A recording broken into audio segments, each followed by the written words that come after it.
First of all, congratulations to Gervonta Davis. You fought a hell of a fight. My hat's off to you. You had a great game plan, beautiful body shot. Ryan Garcia, we are proud of you. The world is proud of you. You made this fight happen. You wanted this fight, and I'm sure a lot of fighters will learn from you that you're daring to be great.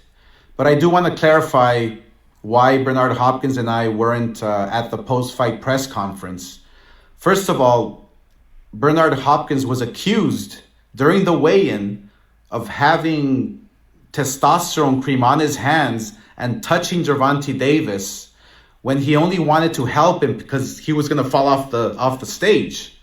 So PBC, Gervonta's promoter, banned him from everything. He couldn't get inside the ring.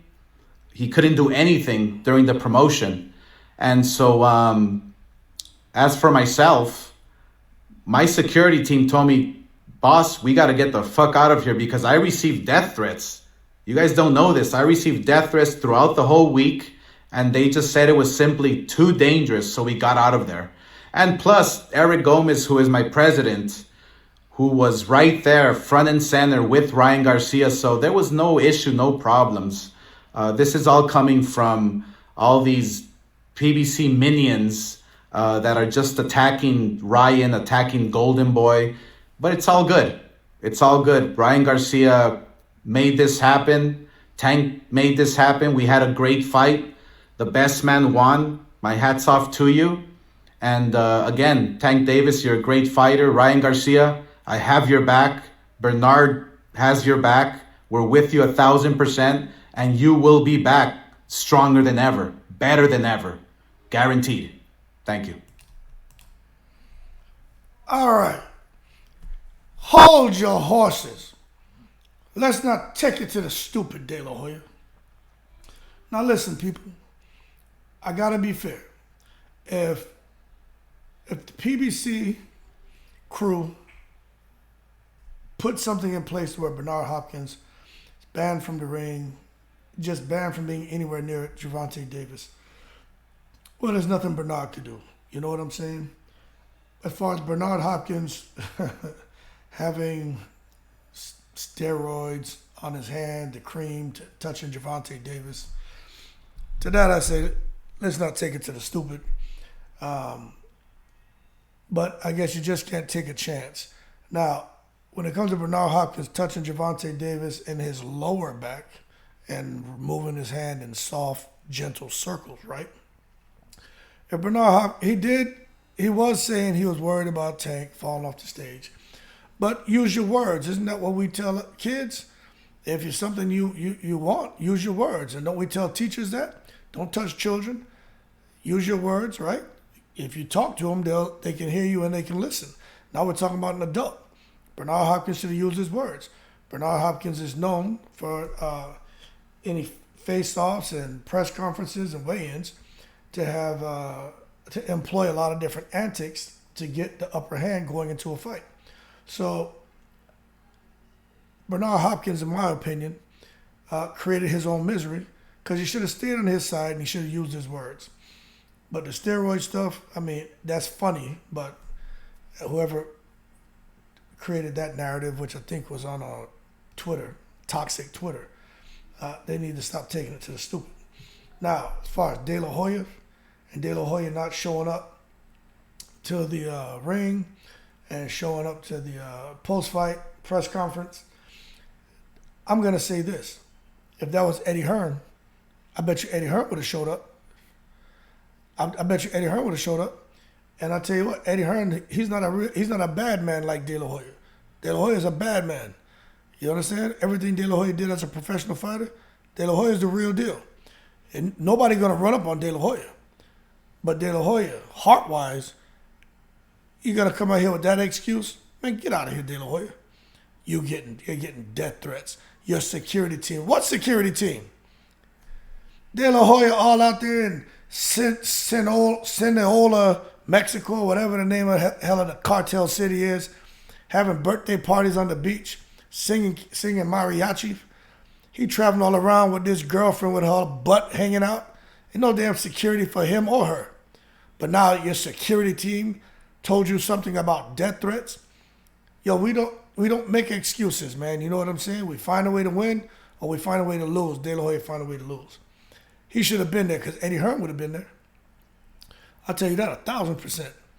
Eddie Hearn got a little Al Capone in him. You know, I'm sure Eddie Hearn received death threats before. He don't stress that.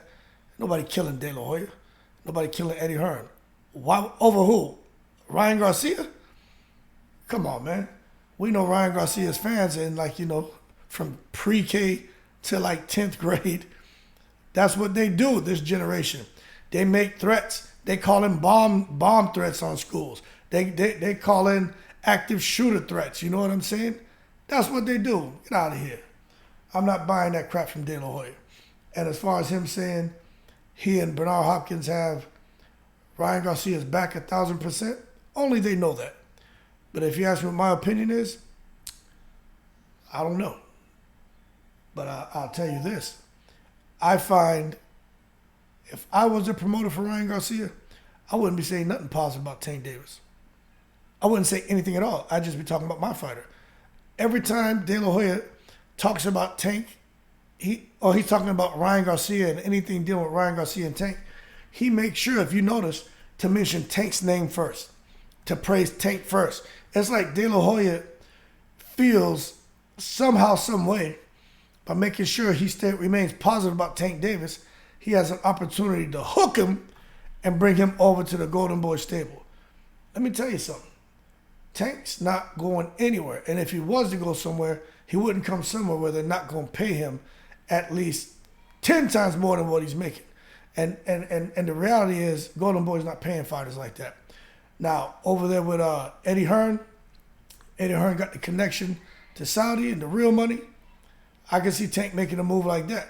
But right now, De La Hoya and always trying to be positive about Tank Davis instead of just not saying anything about him, good or bad, and just focus on his fighter, to me, that's a foul. So De La Hoya is taking losses left and right, in my opinion. Should have never made this video. You know what I mean? And if he did, he should have just said, hey, we messed up. That's it.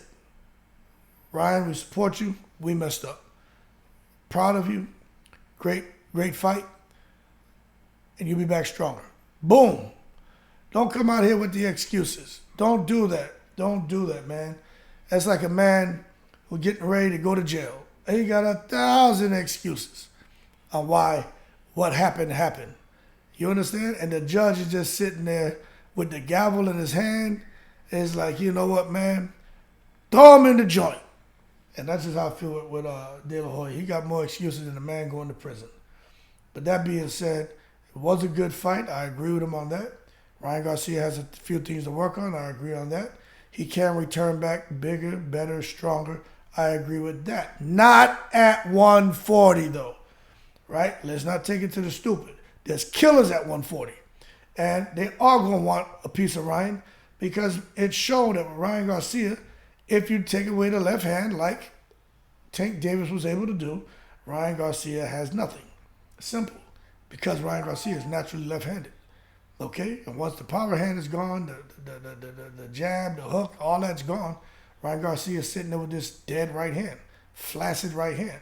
You know what I mean? There's no strength in that right hand. So that being said, we'll see what's going on in the future for Ryan, for Golden Boy.